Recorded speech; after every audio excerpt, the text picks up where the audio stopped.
ខ្ញុំបាច់សូមធ្វើការអនុញ្ញាតគោរពនិងជម្រាបសួរពុកម៉ែបងប្អូននិងទស្សនិកជនជាទីគោរពថ្ងៃនេះជួបជាមួយនឹងខ្ញុំបាទ MC Play ខ្ញុំបាទសូមលើកយកនៅជោគជាតារាសីប្រចាំថ្ងៃសៅរ៍ថាតើនៅក្នុងថ្ងៃនេះដួងរាសីរបស់ពុកម៉ែបងប្អូនប្រែប្រួលផ្លាស់ប្ដូរទៅជាយ៉ាងដូចម្តេចនោះដើម្បីកុំឲ្យខាតពេលវេលាសូមអញ្ជើញរីករាយសន្តាប់ជាមួយនឹងខ្ញុំបាទដូចតទៅសម្រាប់អស់លោកអ្នកដែលកើតឆ្នាំជូតកណ្ដុរមាសអូបរ៉ាចិញ្ចឹមនាំលៀបនាំជ័យនាំសុភមង្គលប្រាថ្នាអ្វីបានសម្រេចហើយអនាគតខ្លាយជាអ្នកមានស្ដុកស្ដំម៉ោងនាំលៀបសំណាងគឺម៉ោង4ព្រឹកដល់ម៉ោង6ល្ងាចពណ៌នាំលៀបសំណាងគឺពណ៌ខ្មៅនិងពណ៌សលេខនាំលៀបសំណាងគឺលេខ32និងលេខ78សូមខមមិនលេខ799យកលៀបសម្បត្តិទេវតាទ្រព្យមានបារមីស័ក្តិសិទ្ធិណាស់ចេញភ្លាមទំនេរទាឆត់បំផុតសម្រាប់អស់លោកអ្នកដែលកើតឆ្នាំជូតនៅថ្ងៃនេះបើលោកអ្នកធ្វើអ្វីកុំរងចាំយូរពេកពីព្រោះថាផលជាផ្លែផ្កាតែងតែហុចមកវិញជានិច្ច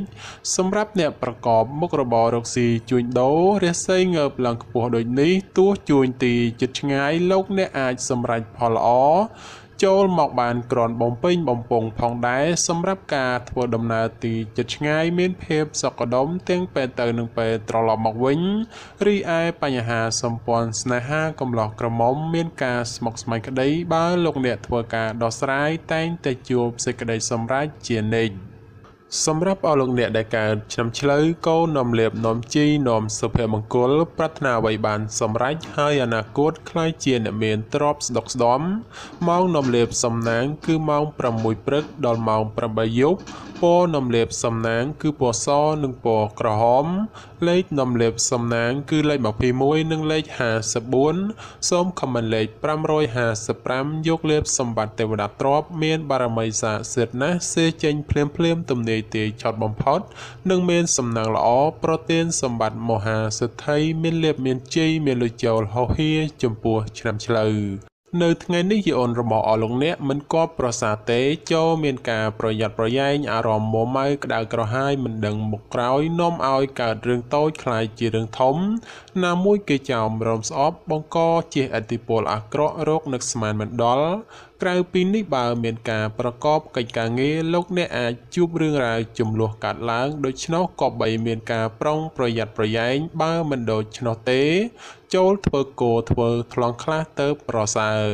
សម្រាប់អ្នកប្រកបមុខរបររកស៊ីជួញដូរទីជិតឆ្ងាយលៀបតូចធំច្រើនបាល់ហួសឬកុហករំលងពេលនេះអាចឆោងចាប់បានខ្លះវិញហើយរីឯសេចក្តីស្នេហាប្រុសស្រី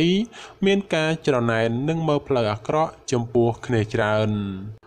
សម្រាប់អស់លោកអ្នកដែលកើតឆ្នាំខាលខ្លាមន្ត្រីចិញ្ចឹមមានប្រាជ្ញាឆ្លាតវៃមានគំនិតភ្លឺថ្លាហើយអនាគតខ្លាយជាអ្នកមានអំណាចនិងទ្រព្យស្ដុកស្ដំម៉ោងនាំលេបសំណាងគឺម៉ោង5ព្រឹកដល់ម៉ោង8យប់ពណ៌នាំលៀបសំណាងគឺពណ៌សនិងពណ៌ស្វាយលេខនាំលៀបសំណាងគឺលេខ59និងលេខ69សូមខមមិនលេខ222យកលៀបសម្បត្តិទេវតាទ្រព្យមានបារមីស័ក្តិសិទ្ធិណាស់ចេញភ្លាមទំនេរទាឆត់បំផុតនិងមានសំណាងល្អនិងប្រទានសម្បត្តិមហាសិទ្ធិមានលៀបមានជ័យមានលុយចូលហោហៀចំពោះឆ្នាំខាលនៅថ្ងៃនេះការប្រកបការងារឃើញថាមានការជឿនលឿនទៅមុខយឺនហើយជាពិសេសមានបញ្ហាប្រតឹងប្រទើសជាមួយអ្នកដទៃថែមទៀតចំពោះអ្នកប្រកបមុខរបររកស៊ីជួញដូរវិញលោកអ្នកត្រូវតែចេះសន្សំទ្រព្យល្អិតល្អោចឡើងទៅកុំខំប្រមូលតែទ្រព្យធំព្រោះថ្ងៃនេះសម្បូរតែទ្រព្យល្អិតល្អោចប៉ុណ្ណោះសម្រាប់ការធ្វើដំណើរទីជិតឆ្ងាយកុំកបីសេពគប់លបែងស្រីស្រាព្រោះនាំភាពទុក្ខសោកមកវិញតែប៉ុណ្ណោះរីឯបញ្ហាគូគ្រងប្តីប្រពន្ធឬគូស្នេហ៍កំឡោះក្រមុំមានដំណើរការថយក្រោយនិងប្រឆាំងគ្នាច្រើនសម្រាប់អស់លោកអ្នកដែលកើតឆ្នាំថោះទុនសាយមាសមានបារមីដាច់ជះមានអំណាចមានមនុស្សជួយជ្រោមជ្រែងការងារតូចធំដើម្បីឲ្យអនាគតខ្លាយជាអ្នកមានទ្រព្យសម្បត្តិស្ដុកស្ដំម៉ោងនាំលេបសំណាងគឺម៉ោង5ព្រឹកដល់ម៉ោង9យប់ព ពណ៌នំលាបសំណាងគឺពណ៌ប្រផេះនិងពណ៌លឿងលេខនំលាបសំណាងគឺលេខ22និងលេខ43សូមខមមិនលេខ888យកលាបសម្បត្តិមហាសិទ្ធិមានបារមីស័ក្តិសិទ្ធិណាស់សេចេញភ្លាមទំនាយទាយឆុតបំផុតនិងមានសំណាងល្អនិងប្រទានសម្បត្តិមហាសិទ្ធិមានលាភមានជ័យមានលុយចូលហោហៀចំពោះឆ្នាំថោះនៅថ្ងៃនេះការប្រកបការងារមានការជឿនលឿនទៅមុខច្រើនផ្នែកក្នុងនេះមិនថារឿងការងារប្រកាសឬរឿងផ្ទាល់ខ្លួននោះឡើយសម្រាប់អ្នកប្រកបមុខរបររកស៊ីជួញដូរវិញមានភាពរលូនល្អទៅមុខនិងការរកប្រាក់កម្រៃទៀតសោតក៏ក្រាន់បើជាងមុនផងសម្រាប់ការធ្វើដំណើរទីជិតឆ្ងាយមានភាពសុខដុមទាំងពេលទៅនិងពេលត្រឡប់មកវិញរីឯបញ្ហាស្នេហាកំឡោះក្រមុំឬមេម៉ាយពោះម៉ាយក្តីជួបរឿងការយល់ខុសនិងភាពប្រចែកប្រច័ណ្ឌកំពុងចូលលោកលុយច្រើនដូចនេះត្រូវកាត់បន្ថយការបង្កចំនួនវិវាទចេញពីខ្លួនខ្លះទៅប្រសើរសម្រាប់អស់លោកអ្នកដែលកើតឆ្នាំរោងពោះអ្នកក្រេតមន្ត្រីចិញ្ចឹមធ្វើកិច្ចការងារអ្វីមួយតែងតែមានគំនិតជ្រះថ្លាប្រាថ្នាអ្វីបានសម្រេចធ្វើការតូចធំតែងតែមានអ្នកគ្រប់គ្រងទំនុកបំរុងសពគ្រប់បែបយ៉ាងម៉ោងនំលាបសំណាងគឺម៉ោង7ព្រឹកដល់ម៉ោង8យប់ពណ៌នំលាបសំណាងគឺពណ៌សនិងពណ៌ក្រហមលេខនំលាបសំណាងគឺលេខ46និងលេខ98សូមខមមិនលេខ168យកលេបសម្បត្តិអុកញ៉ាមានបារមីស័ក្តិសិទ្ធិណាស់សៀចេញភ្លាមទំនាយទាយឆត់បំផុតនិងមានសំណាងល្អនិងប្រទានសម្បត្តិមហាសិទ្ធិមានលាភមានជ័យមានលុយចូលហោហៀចំពោះឆ្នាំរោងក្នុងថ្ងៃនេះមានជោគមានសេរីហើយបើទោះបីធ្វើអ្វីក៏ដោយតែងតែមានការរីកលូតលាស់និងមានជោគមានជ័យគួរសមសម្រាប់អ្នកប្រកបមុខរបររកស៊ីជួញដូរមានការប្រជែងគ្នាច្រើននិងជាពិសេសមានការប្រទាំងប្រទើសជាមួយអ្នកមានមុខរបរដូចគ្នាហេតុនេះក៏បីធ្វើចិត្តឲ្យទូលាយទៅគ្មានរឿងរ៉ាវចម្រូងចម្រាសកើតឡើងសម្រាប់ការធ្វើដំណើរទីជិតឆ្ងាយជួបភាពសុខដុមទាំងពេលទៅនិងពេលត្រឡប់មកវិញរីឯសេចក្តីស្នេហាកំឡោះក្រមុំមានការជឿនលឿនទៅមុខនិងផ្អែមល្ហែមល្អចំពោះគ្នាប្រពៃ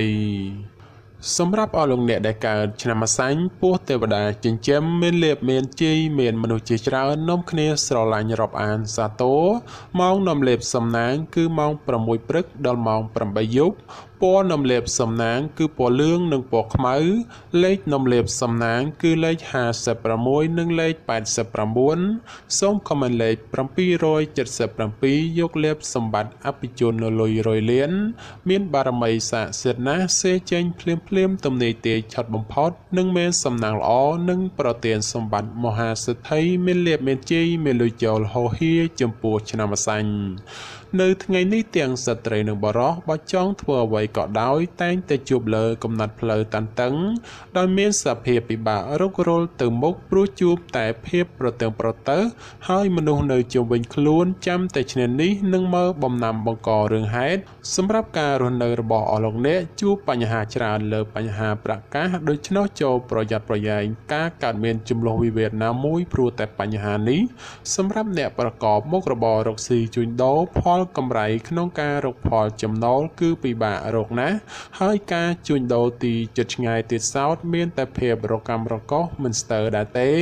រីឯសម្ព័ន្ធស្នេហាប្រុសស្រីមានការប្រែប្រួលផ្លាស់ប្ដូរជួនល្អជួនអាក្រក់នាំឲ្យខ្វាយខ្វល់ជាញឹកញាប់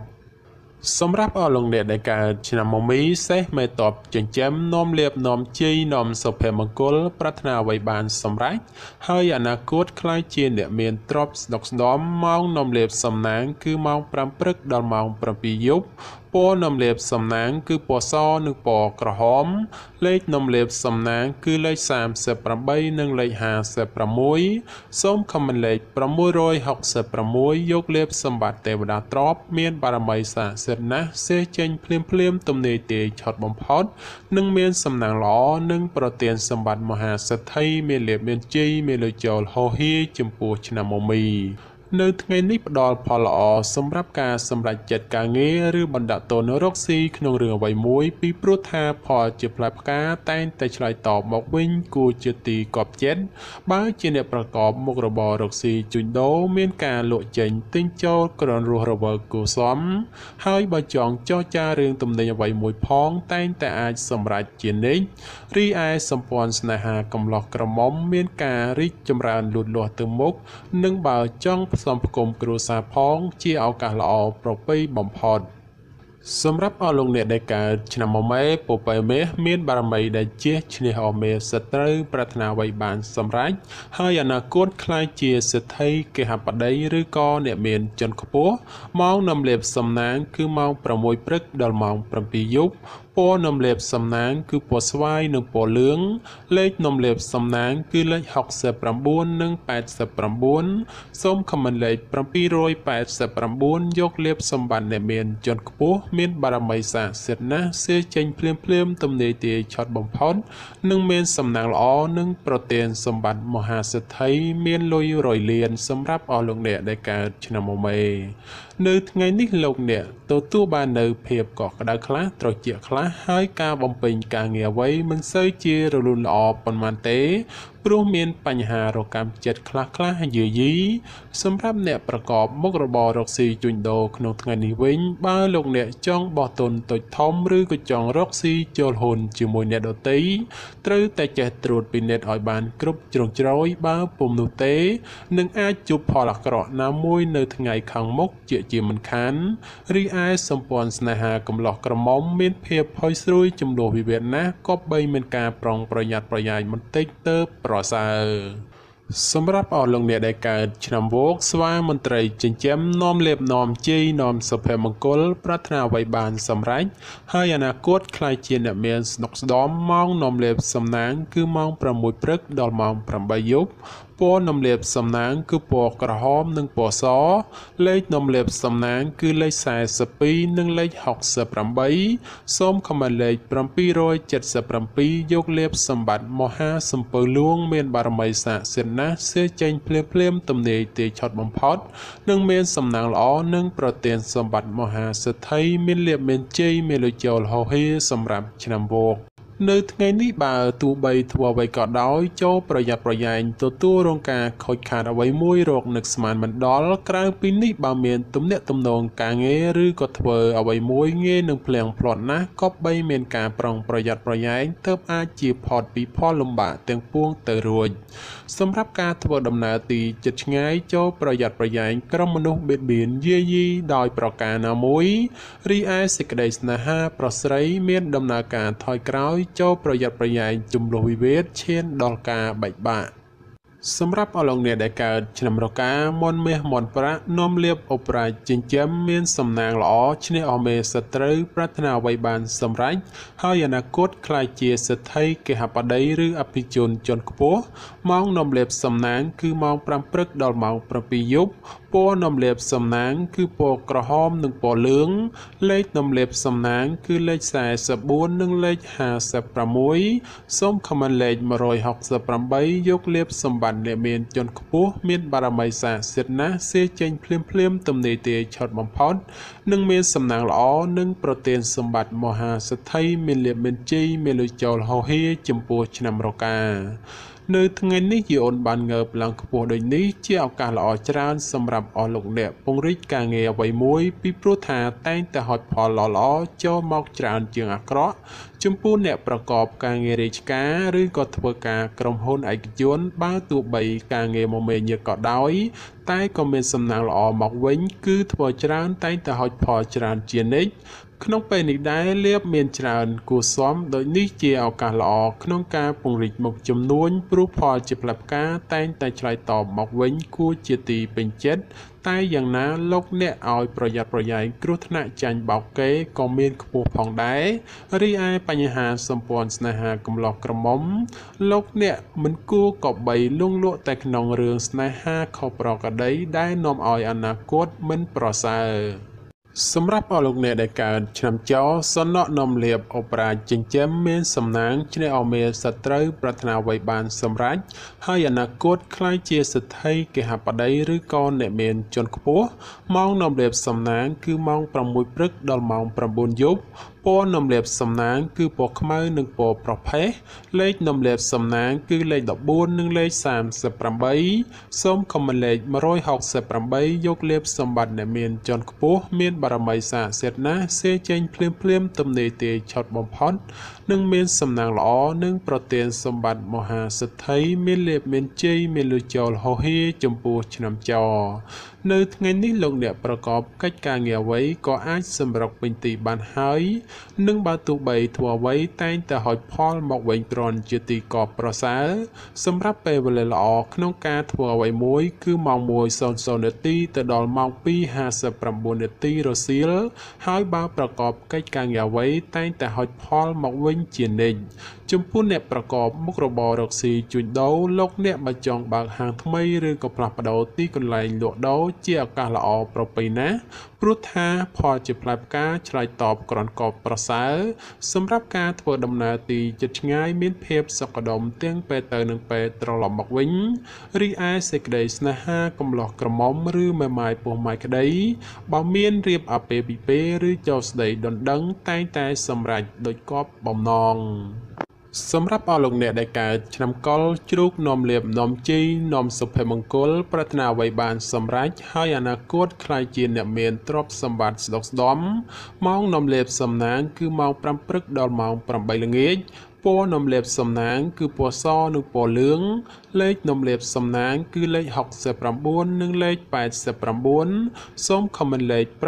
567យកលៀបសម្បត្តិទេវតាទ្រព្យមានបារមីស័ក្តិសិទ្ធិណាស់សេចេញភ្លាមទំនេរទាយឆុតបំផុត